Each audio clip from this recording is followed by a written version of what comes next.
So good morning and welcome. I'm Frank Verastra. I'm Director of the Energy and National Security Program here at CSIS, and it's my pleasure to welcome you here this morning. A couple of administrative announcements to the extent that you have your cell phones on, including myself. This would be a great time to turn them off.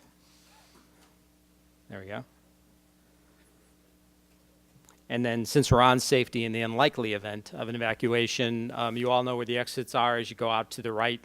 One stairway going up brings you up to the K Street, the foyer entrance. If you go down, brings you into the garage, brings you out the 18th Street entrance, okay? So we're good. It's my great pleasure to welcome back this morning Michael Bromwich, who all of you know. Michael is the Director of the Bureau of Ocean Energy Management, Regulation, and Enforcement, BOEMRE as it's called. In the wake of the Macondo tragedy, he was sworn in as the Director of what used to be Minerals Management Service in June 21st of last year. And in the intervening 15 months, he has undertaken and completed a laundry list of major reforms and accomplishments that I think are truly astonishing. Under his leadership, the Bureau has undertaken an aggressive overhaul of the offshore oil and gas and regulatory process with an emphasis on enhanced safety and environmentally responsible development. They revised inspection procedures, developed performance-based standards for offshore drilling, including equipment, safety practices, and management, oversight of operations and contractors, developed plans for a comprehensive reorganization of the Bureau, which I'm sure we'll hear more about today, established a new investigation and review unit, launched a leasing process for commercial wind energy in the offshore, established the Ocean Energy Safety Advisory Committee, and embarked on a major recruitment campaign to enhance the Bureau's capability. This is in addition to the Bureau's normal activity of permitting offshore activity and preparing for upcoming lease sales, which have also been announced. This is Mike's third time with us here at CSIS, and on each of the previous occasions, we've always found his presentations to be content-rich for sure, articulate in terms of specifics, and always thoughtful. In addition, he delivers his message with candor and clarity, and so it's no wonder why we keep inviting him back. His bio is included in the announcement materials, so I won't go into that in great detail, but if you'll all join me in welcoming Michael Bromwich to the podium. Thanks very much.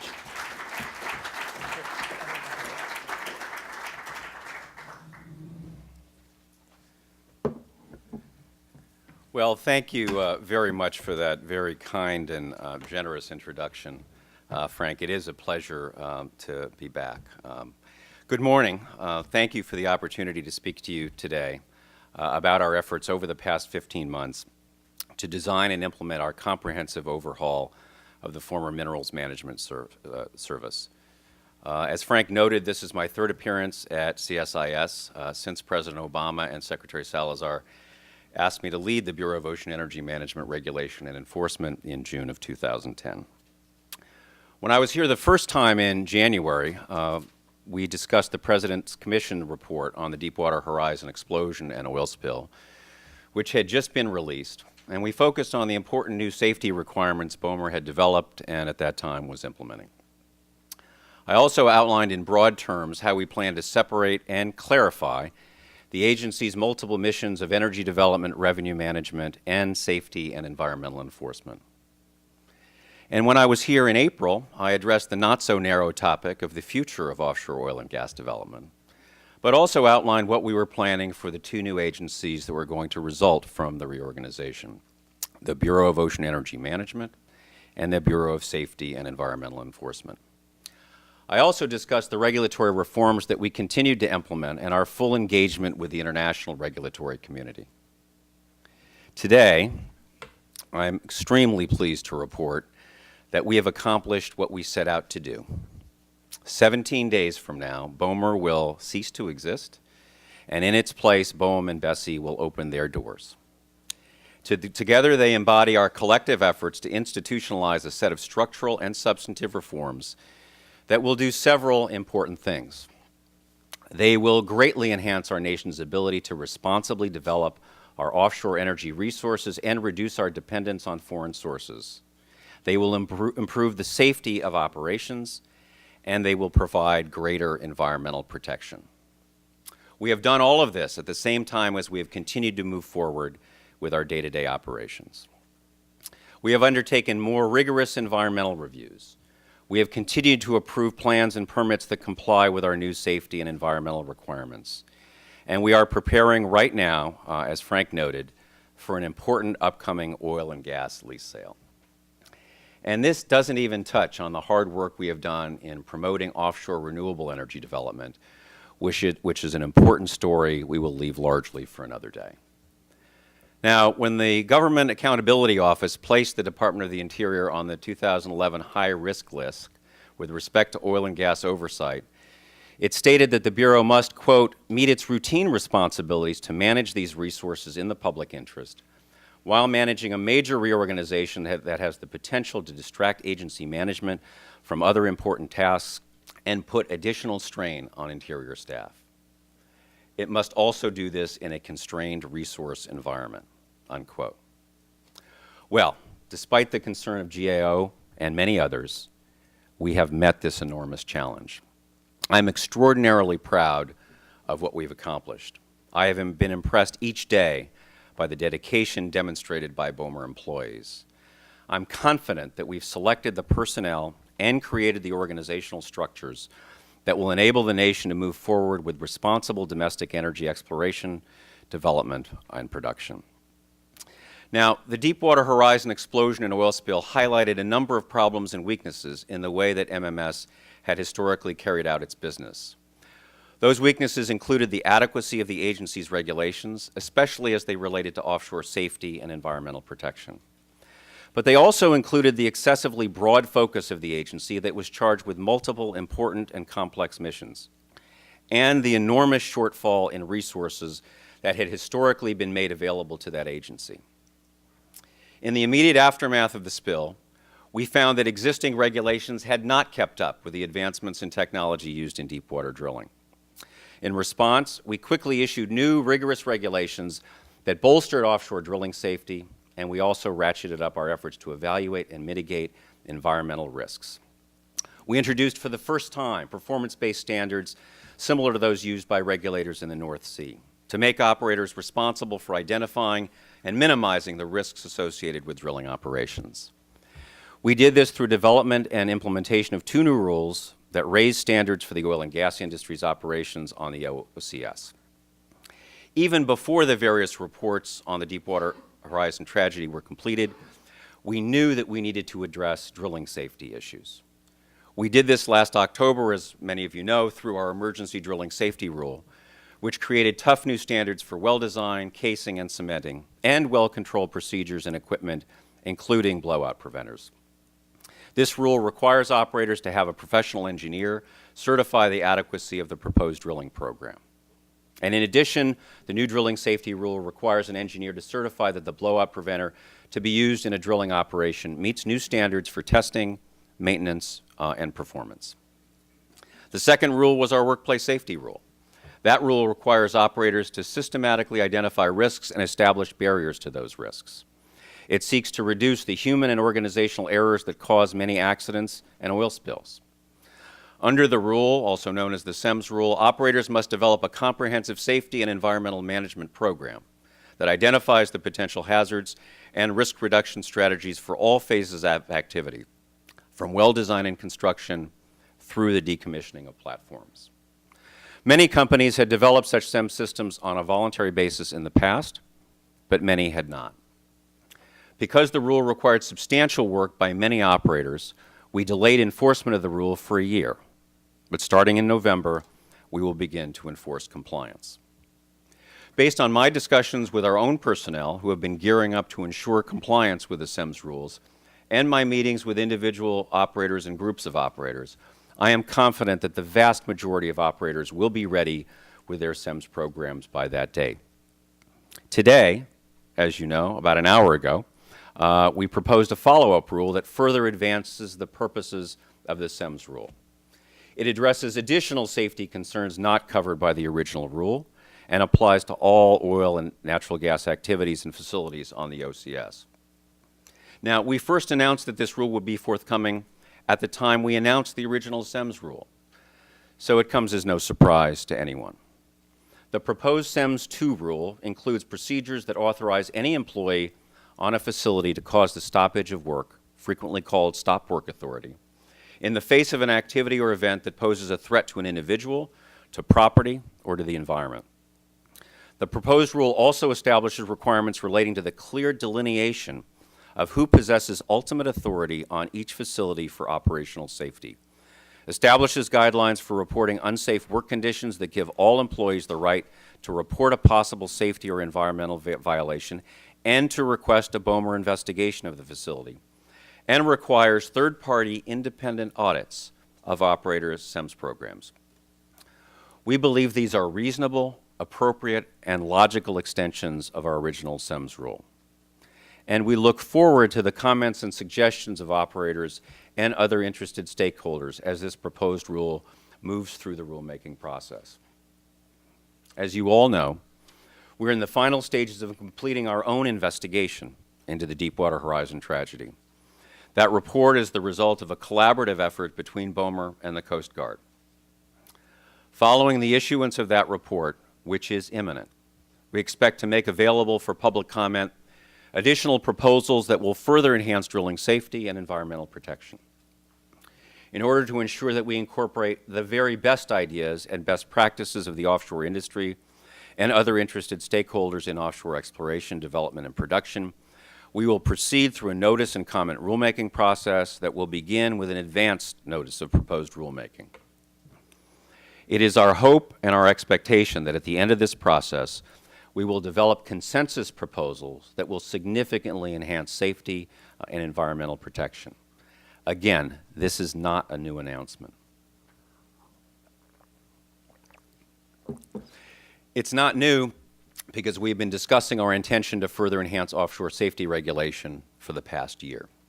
We have waited this long because we thought it was important to wait until we were in a position to benefit from the insights and lessons learned from the joint investigation. Now, on previous occasions, I have mentioned other steps that we have taken to enhance offshore safety and environmental protections. These include elaborating on requirements that oil spill response plans include a well-specific blowout and worst-case discharge scenario, and that operators demonstrate that they have access to and can deploy subsea containment resources that would be sufficient to promptly respond to a deepwater blowout or other loss of well control. These enhanced requirements are substantial and necessary, and many of them were long overdue. They have made the important enterprise of offshore exploration, development, and production safer and more environmentally responsible than ever before.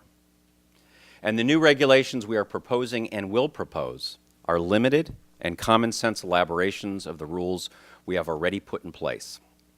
We believe that they will have the support of the operator community, which shares our interest in promoting safe and responsible operations.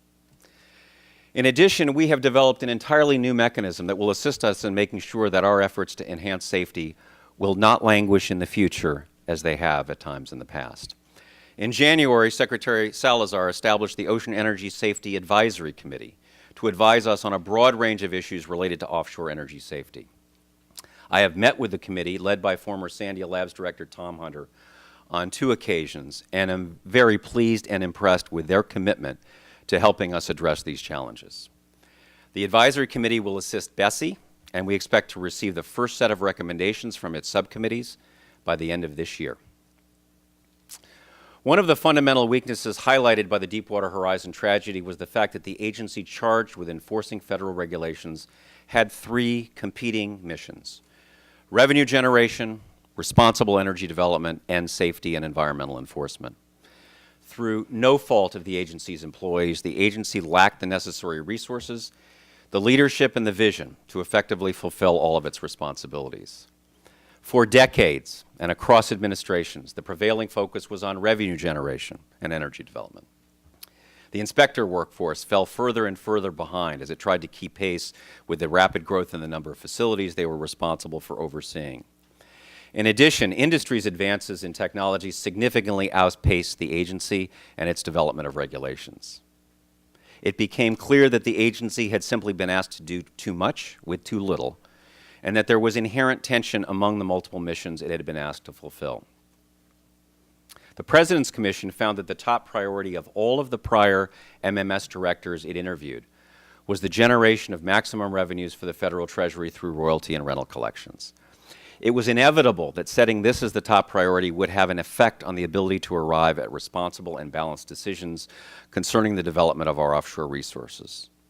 And it was also inevitable that the priority assigned to revenue collection would have an even greater adverse impact on the agency's ability to ensure that the appropriate rules were in place and to aggressively enforce the rules that were in place.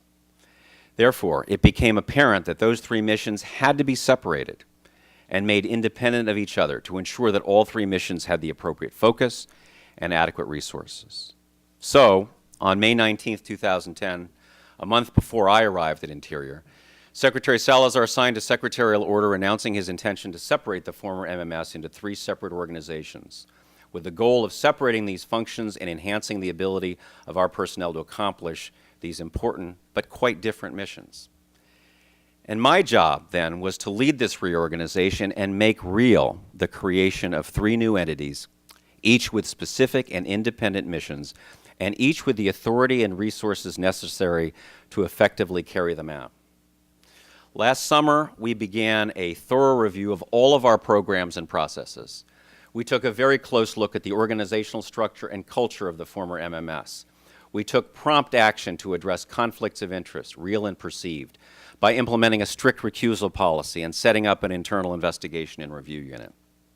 We reinvigorated ethics training and made that training specific to the situations our employees encounter in their day-to-day jobs, and issued updated and more stringent guidance on the acceptance of gifts. We also addressed the lack of resources that had plagued the agency for decades. The President submitted a substantial supplemental budget request in the summer of 2010, which was partially funded, and that enabled us to begin hiring additional staff. We launched an aggressive nationwide recruitment campaign, and I personally visited college campuses across the country to talk about the rewarding and challenging careers awaiting engineers and scientists in BOEMRE. We have since hired 122 new employees across various disciplines and specialties, but we need many more. The creation of BOEM and BSEE, initially announced more than a year ago, separates resource management from safety and environmental oversight. This allows our permitting engineers and inspectors, who are central to overseeing safe offshore operations, greater independence, more budgetary autonomy, and clearer focus. Our goal has been to create a tough-minded but fair regulator that can effectively keep pace with the risks of offshore drilling and will promote the development of safety cultures in offshore operations. In BOEM, we have created a structure that ensures that sound environmental reviews are conducted and that the potential environmental effects of proposed operations are given appropriate weight during decision-making related to resource management. This is to ensure that leasing and plan approval activities are properly balanced. These processes must be rigorous and efficient so that operations can go forward in a timely way based on a thorough understanding of their potential environmental impacts and the confidence that appropriate mitigation against those potential environmental effects are in place. We have renewed and reaffirmed our commitment to develop thorough, credible, and unfiltered scientific data to serve as the basis for our resource development decisions. To that end, we have established the position of a Chief Environmental Officer in BOEM. This person will be empowered at the national level to make decisions and final recommendations when leasing and environmental program directors cannot reach agreement. This individual will also be a major participant in setting the scientific agenda for the nation's oceans. I have selected this first ever Chief Environmental Officer and hope to be able to announce it publicly in the very near future.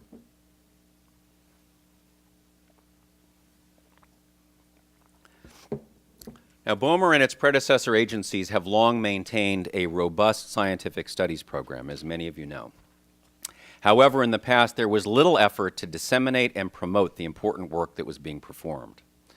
Further, there was insufficient attention paid to the program by senior leadership, again, because of the emphasis given to revenue generation. We are refocusing our efforts to showcase the world-class research being conducted and directed by our scientists, and we are taking institutional steps to ensure that their research is given appropriate weight in the decision-making process. To ensure adequate environmental reviews, we have launched a review of our historical policies on the use of categorical exclusions as suggested by the Council on Environmental Quality. And during the pendency of that review, we have been conducting site-specific environmental reviews for exploration plans submitted by operators in deep water. And even though we are doing more rigorous and more extensive environmental reviews, so far we have managed to make decisions on those plans within the 30-day time frame set by Congress. In shaping BSEE, we took a broad look at the best practices of domestic and international regulators to create strong enforcement mechanisms across the Bureau. We have established for the first time an Environmental Enforcement Division in BSEE. This division will provide sustained regulatory oversight that is focused on compliance by operators with all applicable environmental regulations, as well as making sure that operators keep the promises they have made at the time they obtain their leases, submit their plans, and apply for their permits. Our new chief of this division, recruited from outside the agency, started work yesterday. In BSEE, we have already established multi-person inspection teams that are being equipped with better and more advanced tools than ever more to do their jobs. Our new inspections process and protocols will allow teams to inspect multiple operations simultaneously and will enhance the quality of our inspections, especially of larger facilities. We've established a national training center in BSEE, whose initial focus will be on keeping our experienced inspectors current on new technologies and processes and ensuring that our new inspectors are given the proper foundation for carrying out their duties rigorously and effectively. We have already run 2 sets of our newest inspectors through the initial inspector training curriculum. And I have selected the first ever director of our National Training Center from outside the agency, and he too came on board yesterday. As I've discussed on several occasions over the past several months, we will be extending our regulatory reach to include contractors as well as operators. We have not done so in the past, but we clearly have the legal authority to exercise that power. And there's no compelling reason in law or logic not to do so. In my judgment, it is simply inappropriate to voluntarily limit our authority to operators if, in fact, we have authority that reaches more broadly to the activities of all entities involved in developing offshore leases. I am convinced that we can fully preserve the principle of holding operators fully accountable and, in most cases, solely responsible without sacrificing the ability to pursue regulatory actions against contractors for serious violations. We will be careful and we will be measured in applying our regulatory authority to contractors. As we consider changes in how we do business, we work to strengthen our collaboration with our international counterparts. Offshore regulators and senior policy officials have much to learn from regulators in other countries to improve safety and environmental protection. And in this spirit, last April, the Department of the Interior hosted ministers and senior energy officials from 12 countries and the European Union for the Ministerial Forum on Offshore Drilling Containment. This historic meeting led to fruitful dialogue about best practices and how to develop cutting-edge, effective safety and containment technologies. We're currently working with these other nations to make this forum permanent. We're also continuing to work through existing channels for international cooperation and the sharing of best practices across regulatory regimes, such as the International Regulators Forum, an organization BOEMRE helped to found in 1994, and in which BSEE will continue to play an active role. Throughout this process, we have been open and transparent with our intentions and our plans for regulatory reform and the reorganization of the former MMS. Our goal has been to do everything possible not to disturb the day-to-day operations of the Bureau. We have worked very hard to ensure those in industry and all interested parties are aware of the changes being considered and made, that they have a voice in the discussion, and that the reforms we have implemented make sense and are appropriate to the goals we wish to achieve. Now, in the midst of all this activity, we have continued to move forward with the full range of our important day-to-day activities, conducting environmental studies, performing environmental analyses, reviewing and approving plans, reviewing and approving permits, and conducting inspections. This has taken dedication and commitment, and our personnel have shown this to a truly impressive degree. More specifically, we are reviewing and approving exploration and development plans and applications for permits to drill. We are conducting environmental reviews and making preparations for a Western Gulf of Mexico lease sale this December and for a large consolidated Central Gulf sale late next spring. We continue to review proposals to drill in the Arctic next summer. And we are aggressively working toward offshore wind energy development in the Atlantic and working with states on the Pacific coast toward their renewable energy goals. The amount of work being accomplished every day by this relatively small bureau is quite remarkable. We've made special efforts to ensure that offshore operators understand the new standards and that they have the tools and information needed to fully comply with those requirements. Our staff and I personally have participated in scores of meetings with individual operators, groups of operators, and trade associations to explain the requirements, answer questions, and address concerns. And as we approach October 1, we are focusing substantial energy on making sure that those in industry, the conservation community, and our sister federal agencies understand the coming changes so there will be no interruptions in our operations. Not everyone, however, is willing to see the facts as they are, nor to appreciate the level of effort of our personnel, nor to recognize that additional requirements designed to enhance the safety of offshore operations and protection of offshore operations mean that plan and permit approvals do not proceed at the same pace as they did in the past. I continue to be disappointed to see politically motivated erroneous reports and commentaries sponsored by various industry associations and groups criticizing the Bureau for allegedly slow-walking permits and plans. That is a phrase we see repeated over and over again, and it is simply not true. One trade association representative recently said, quote, "While the industry has met every requirement for resuming operations in the Gulf, permits and leases have been issued too slowly, which is costing jobs, hurting the Gulf Coast, the national economy, and reducing energy security," end quote. Another described the rate of permitting in this way, quote, "It's like leasing an apartment from the government for $20 million and the government refuses to give you the key," unquote.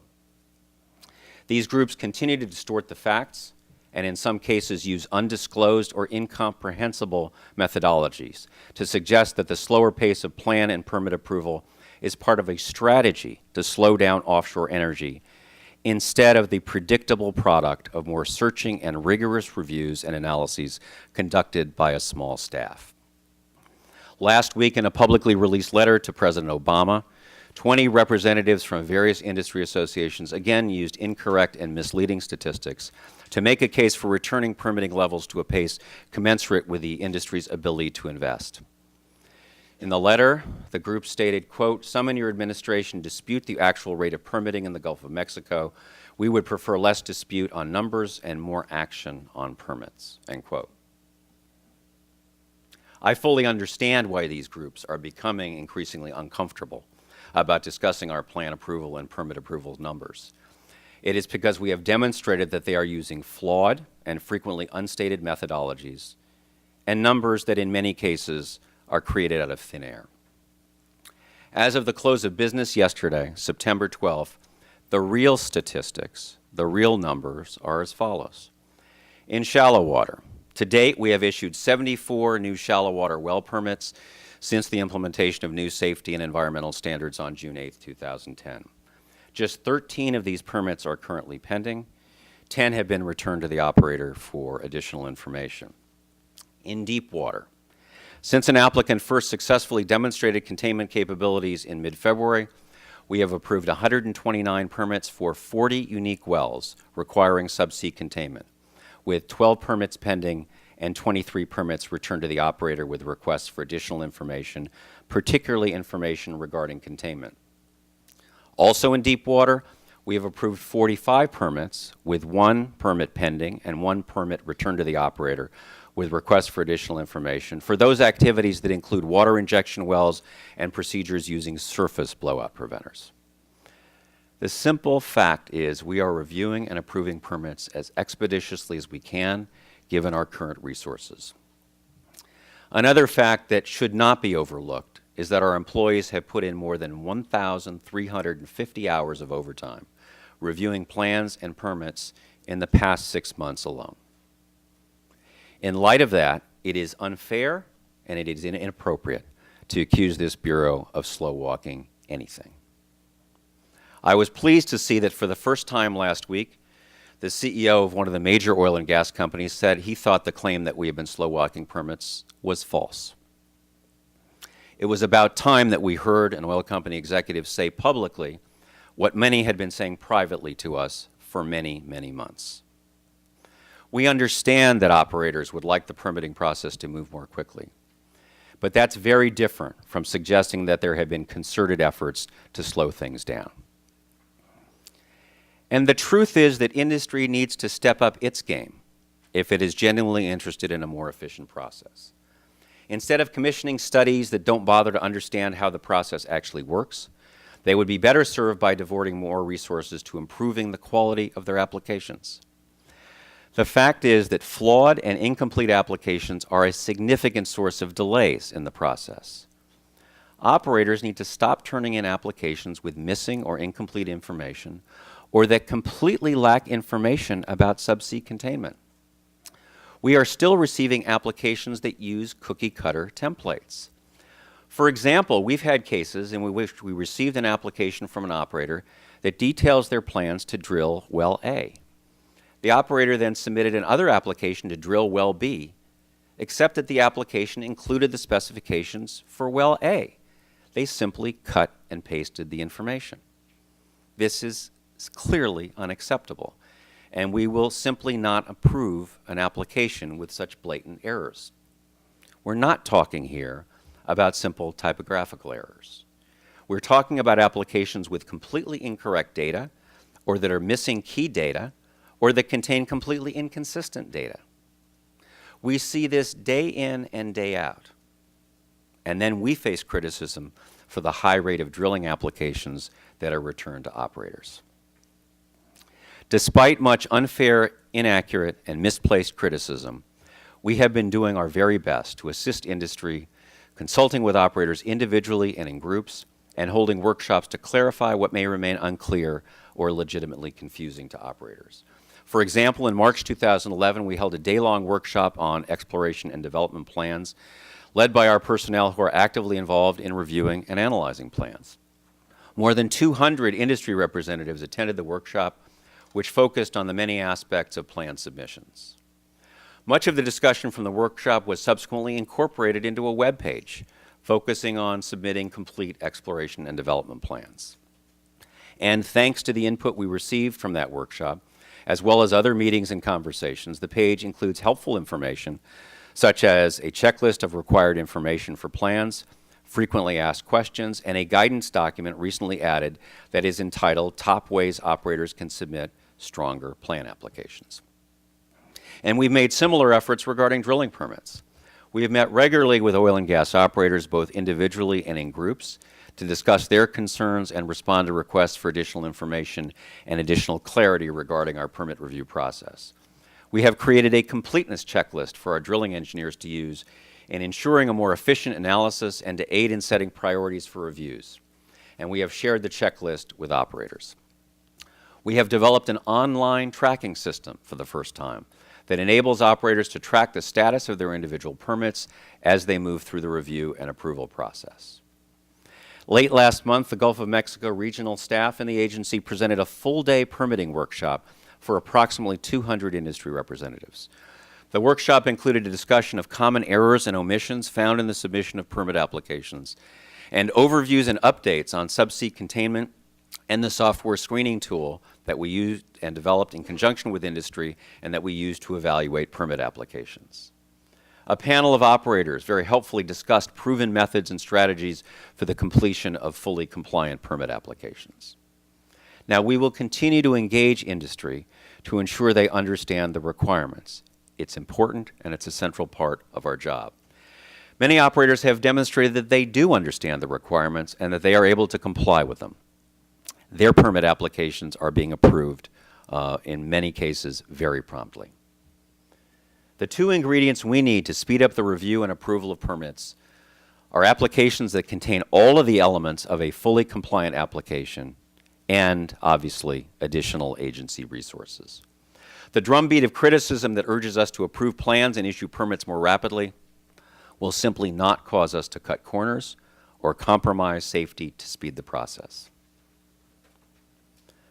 All of us involved in creating our two new agencies, BOEM and BSEE, have worked to create the structure, select the leadership, and work to obtain the resources needed to fulfill our responsibilities to the American people. We need our people to approach environmental reviews and regulatory enforcement in a way that is tough but fair, which places safety above all else, which promotes the responsible development of our nation's energy resources, and ensures that all reasonable steps are taken to protect the fragile coastal and marine environment. We need everyone to embrace those goals and to recognize their importance. We cannot afford to have critics take liberties with the facts and act as though the only things that matter are the rapid approval of plans and permits, whether or not they comply with the standards and requirements that help ensure safety and environmental protection. Some may have forgotten Deepwater Horizon or wish to pretend it either did not happen or that it was a singular event that should not have a lasting impact on the way we do business. Well, we recognize it as a seminal event in the history of offshore drilling in the United States. It has driven much of what we have done over the past 15 months and much of the agenda we will be pursuing in BOEMRE and BSEE as we move forward. It's been a difficult and challenging year and a half for everyone involved with offshore energy development in the United States. As I look back, I'm extremely proud of what we've accomplished, and I'm very optimistic and excited about what lies ahead. I firmly believe we can move forward safely and responsibly and continue to work toward energy independence for our nation together. Thank you very much for your time and attention, and I'm happy to take questions to the extent we have time.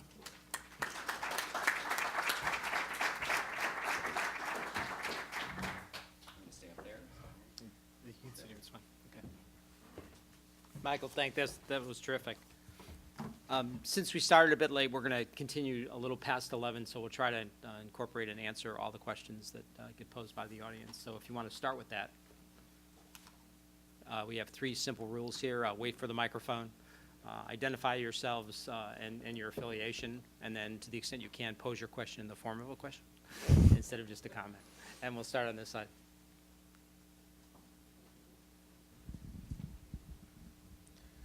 Hi, Aisha Roscoe with Reuters. I had a question. I mean, you said that you feel like you've accomplished all that, or that BOEMRE has accomplished all that you set out to do, and so I wondered, do you feel like your work is done, is complete? Do you plan on staying on, or do you feel like you've done what you set out to do, what you were hired to do? Well, we've accomplished a lot, as Frank generously noted in his introduction, and I detailed in my talk. Certainly the central tasks that I faced when I came on board were to deal with the immediate aftermath of Deepwater Horizon and the spill, as well as head up this important reorganization. So we have accomplished a lot, and we'll all be thrilled 17 days from now when we see the culmination of our work and the creation of 2 new agencies. Our work will never be done. I mean, that's part of the lesson that we've learned from Deepwater Horizon. The agency, unfortunately, had stood still in developing both its environmental protection regime and in terms of developing its safety regulations. And so one of the things that we've been working very hard to do is create the culture in which it's recognized that this is an ongoing set of tasks. And I think people in the agency, in both of the new agencies, very much get that. In the way that some may not have in the past. So the work will never be done, and obviously I will not be around forever, but I'm very optimistic in terms of both successfully opening the 2 doors of the new agencies on October 1 and having the work that we've been involved in over the last 15 months continue. So, Michael, you obviously understand and appreciate that resource development is a politically hot topic. But from what I can gather from your presentation, the notion of comparing pre-Macondo permit application approval rates to post, that's not the standard. The standard is safer development, better technology, enhanced capability. That's not the standard, and it shouldn't be the standard. I mean, the reality is that we have more robust and rigorous requirements than we had before on the environmental side, but particularly on the safety side. I think that's what everyone anticipated as the appropriate aftermath and sequel to Deepwater Horizon. So we've done that. And so it was predictable, I think, that the pace of plan approval with the site-specific environmental assessments we're doing in Deepwater, and permit approval with all of the need to comply with all of the new requirements would be slowed. I think part of the issue was having our people absorb fully all of the changes and having industry fully absorb all the changes. That's why we've held the many meetings and discussions. That's why we've had the plan workshop. That's why we've had the permitting workshop. I'm confident that we will continue to become more efficient as time goes by. We would obviously be able to process both plans and permits even more quickly if we had additional resources, and I'm certainly hopeful that the two new agencies will get the resources they need respectively to try to attain that goal.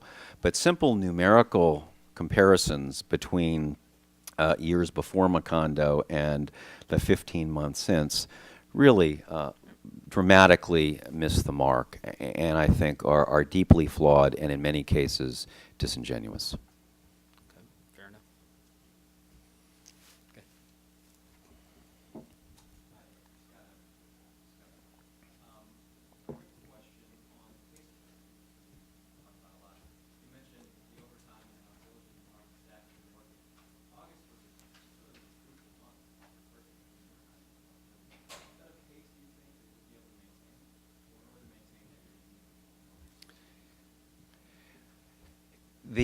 If you track how many permits we approve per month, it is not linear. It doesn't go straight up. It goes up and down, and that relates largely to the specific characteristics of the particular wells that we are reviewing and that we're being asked to permit. So I would discourage anyone from saying, okay, we've now gotten back to a terrific pace and that will necessarily continue. Most of the wells in deep water that we've permitted have been those that, according to the work we've done with our software tool, are ones that containment can be achieved through capping alone. My understanding is that many of the new permit applications that we are reviewing now are going to require what's called cap and flow, where a capping stack would not be sufficient based on all the calculations to deal with a subsea blowout. And so that will be more complicated. It will be a more complicated exercise that our drilling engineers have to perform. So I don't know what the pace will be in the future, but I think efforts to extrapolate from the prior month, which you're quite right was a particularly productive month, are probably misleading.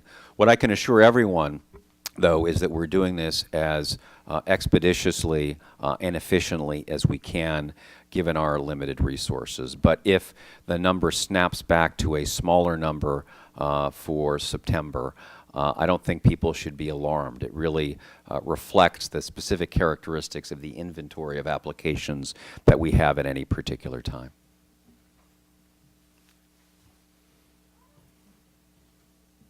Thank you. Janine Hall from Strategic Energy Advisors. I was very interested that you used the term safety culture many times in your speech, and I was very glad to hear that. I would appreciate if you could describe a bit what it means to you, what the critical elements of it are, and if you could give an idea of how deep you believe that safety culture is in the agency and in industry. It's a very good and complicated question. Safety is important to operators. We all hear that, and I frankly believe it. But it's one thing to say that it's important, and it's another thing to act intelligently on that insight and really try to embed safety cultures in companies. So it's not just a matter of the rhetoric, it's a matter of the reality. And we deal with a lot of operators that have made truly impressive efforts to embed safety cultures in their organizations through detailed and complex sets of internal rules to assure safety. Many of the operators we deal with already have the stop work authority that is part of SEMS 2. So I think what it requires is a sustained and continuing focus on safety. That's what it means to have a safety culture. It's not something that you do it once and you put it on the shelf. You don't have a compliance program and sit it on the shelf. It needs to be a living, breathing system as well as a series of documents. And so that needs to come down from top management. There needs to be continuing emphasis on the importance of safety, that it's the highest priority of an organization, of operators. And I think just the repeated harping on it, if you will, is an important part of the process, as well as a ongoing internal review of what can be improved, what can be learned from other operators, what can be learned from other parts of the world. It is not a process that ends. It is a process that continues. I think the truth is that although our agency historically has been very concerned with safety, that we lack the tools to act on that insight.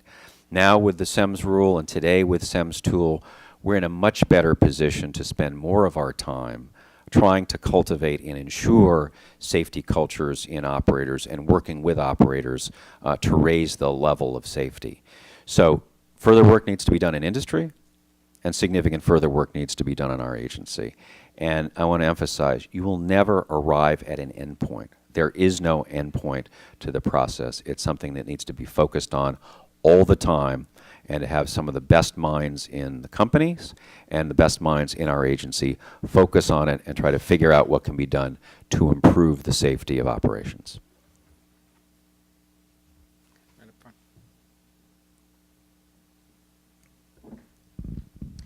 Hi, this is Lauren O'Neill with Oil Daily. I was wondering if you could talk about what operators can expect after November 1st when the workplace safety rule goes into force. Can they expect new inspections, or have they been preparing a lot in advance?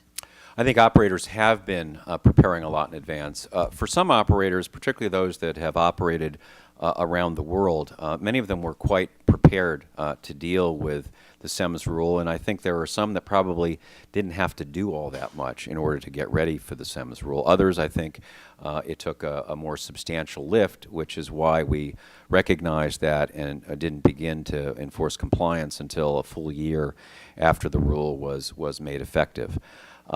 We will begin the process of reviewing and inspecting operators' SEMS programs. We've held SEMS workshop with industry. I know the Industry Center for Offshore Safety has been concentrating on SEMS-related matters. So I'm certainly hopeful that we will find, when we begin to go out and look at companies' SEMS programs, operator SEMS programs, that we'll find very well-developed, carefully thought out, and complete programs. That's our hope. It's a new area, so I don't know what our expectations are. We really don't have anything to base those expectations. But I have been impressed that operators seem to have taken it seriously and are devoting appropriate efforts and resources to making sure they comply.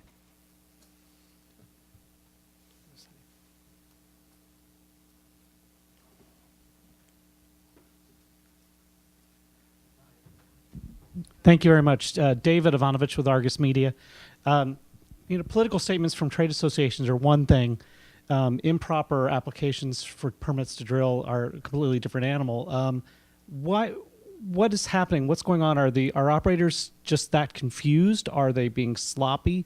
Do you have a sense as to what's causing these problems with their applications? Well, I don't think they are completely separate, because it takes us additional time to review applications that are flawed, which in turn slows down the rate at which we can approve plans and approve permits. I think it's a combination. I think there is some confusion. I think there is, in many cases, a lack of care and attention to detail.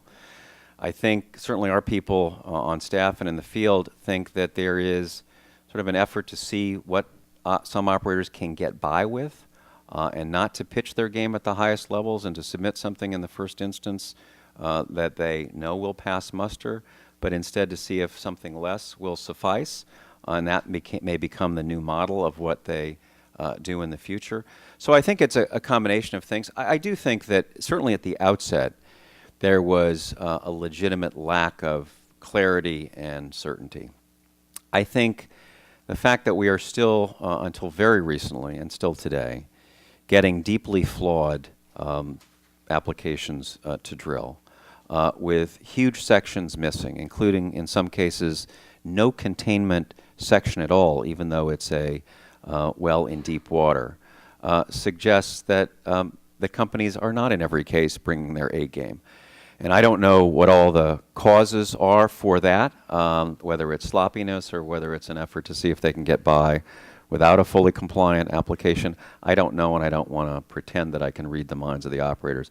I know it is a major source of frustration to our personnel, who would love nothing better than to see fully compliant application submitted in the first instance, rather than to go through an application and see gaping holes in the application such that they have no choice but to return the application. It's getting better, though. It's getting better. I think it was already getting somewhat better, and I think the permit workshop that we had the last few days of August, we think and hope will significantly help. We had a detailed set of presentations that our personnel gave during that workshop that are posted online for operators to continue to refer to. And as I mentioned during my talk, we had a very instructive panel from industry operators explaining what they do to ensure a fully compliant application. And so I think with those combinations of attention from us and more productive discussion amongst and across operators, I think we'll continue to see an improvement in the quality of applications. I certainly hope so. Can I ask you a question on rig redeployment? So when the moratorium first took effect, there was concern initially on the length of the moratorium when the leases for this equipment is really expensive, whether there'd be a mass exodus out of the Gulf. And in fact, that didn't happen. There was a handful of rigs that left. As a result of kind of a constructive and creative use of these rigs, though, during the period, a lot of the maintenance and workover activity that kept them busy has been done now. So there seems to be increasing noise, at least that you hear in the trade press, that unless the permitting pace picks up, that you could see some of these actually moving again because the applications just don't get done. Have you picked up any of that same? Yeah, a little bit, Frank, but I really do think that things are getting better. I think the quality of the applications is increasing. And certainly in the conversations that I've had recently with industry executives, they've quite consistently expressed optimism about the future of the Gulf of Mexico and deep water in the Gulf of Mexico in particular. So I'm very glad that that is their attitude. I think it is justified, and I think with the improvement of quality of applications and the infusion of additional resources, which we all need for us to have, I think we will be able to prevent a significant exodus of rigs from the Gulf. Okay, and I got a note here to ask you a question about Cuba. So for those senators concerned about drilling on the west coast of Florida, the notion of the international cooperation on the east coast of Florida, has there been contact with the Cuban government, or when you look at offshore development in the Atlantic Basin? I'm not aware of any direct contact with Cuba. It's obviously something that we're monitoring and that we're concerned about. There are discussions at high levels of the administration about what to do about it. I do want to add that Repsol, which is the company that's proposing to drill initially, has been quite responsive and cooperative with us. So I do want to assure people that there are obviously significant issues there, but they're certainly not being ignored. Okay, great. Sure. Environmental Compliance Officer. Considering that oil is the black gold that drives the global economy, I wonder if you could comment on the irony that the very agencies that's supposed to regulate the activity is deficient and starving for resources. I couldn't think of a better word to describe it than irony. Irony is one word, tragedy is another, that the agency has been chronically underfunded since its creation in the early 1980s. And again, I think that largely traces back to the fact that the old MMS was viewed primarily through the lens of how much revenue can be generated. That was the focus of a series of MMS directors over the years. And that led to varying degrees of neglect of the resource development process and even greater neglect of the regulatory process, both with respect to safety and with respect to environmental protection. Those functions were simply undervalued over time, and there were not strong enough advocates of ensuring safety and environmental protection either inside the agency, inside the government, or in the outside world. So it's tragic, not just ironic, tragic that it took something like Deepwater Horizon to serve as an alarm bell, a wake-up call that these functions had been significantly neglected over time, and to send the message to people in the agency, in the Department of the Interior, to Congress, and to the public, that that needs to be repaired. So we've done a lot, and we've gotten some significant additional resources, and we're obviously grateful for that. But we're working out of a 28-year deficit, a 28-year hole. And so I think people need to understand that this is an ongoing growth, development, and building process that we need to go through in order to make sure that the decisions that are made in both of the two new agencies are balanced and appropriate, and that safety and environmental protection are adequately valued in a way that they haven't been in the past.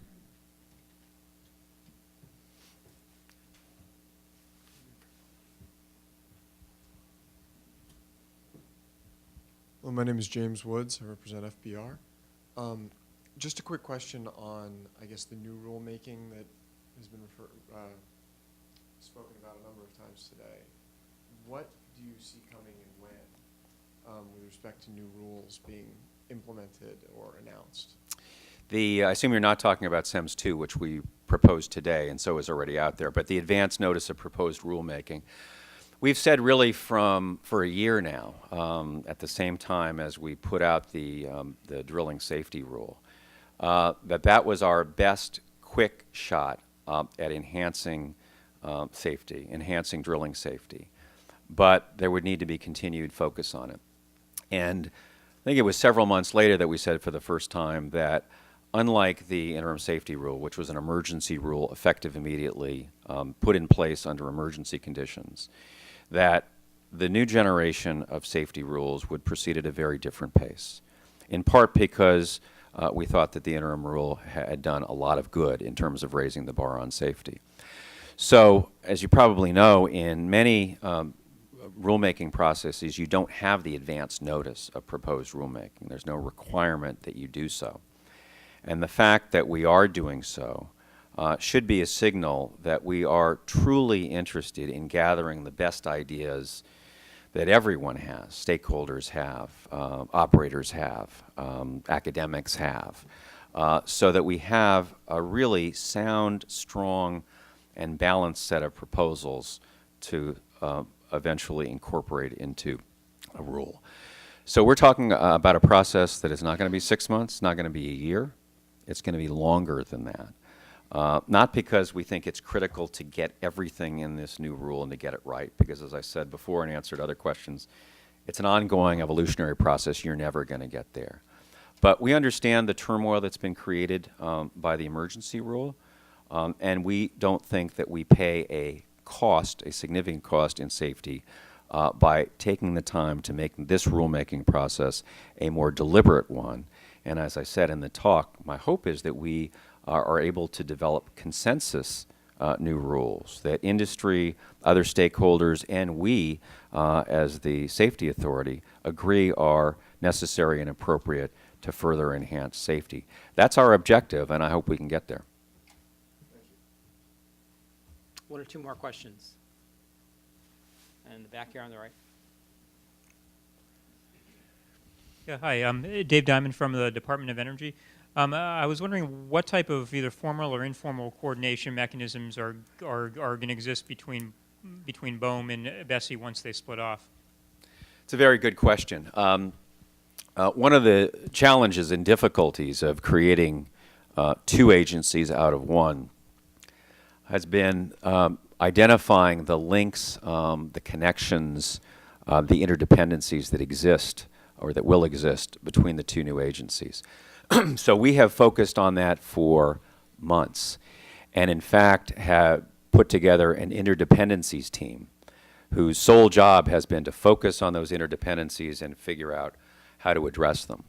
So institutionally, we will have various memoranda of agreement and memoranda of understanding that will clarify the structure of the relationship between the two new agencies, as well as standard operating procedures in order to implement those MOAs and MOUs.